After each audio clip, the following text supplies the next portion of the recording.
ちゃんです。テティです。In this lesson, we are gonna learn these kanjis. Here we go! The first kanji is aka. This image might help you memorize this kanji. 赤い人、人。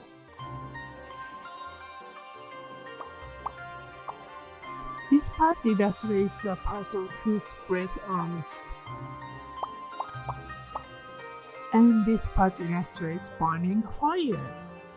This kanji is aka. Then let's learn the definitions and how to read it. The definition of this kanji is red. Onyomi is seki.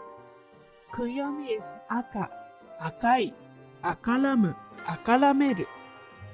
An example word is aka-chan.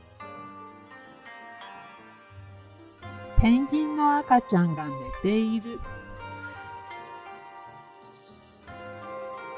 Next kanji is 青。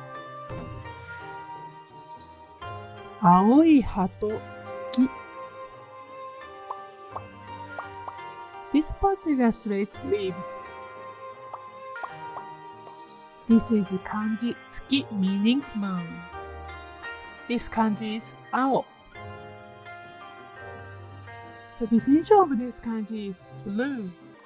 Onyomi is sei. Kunyomi is 青、青い。An example word is 青空。今日は青空が綺麗だ。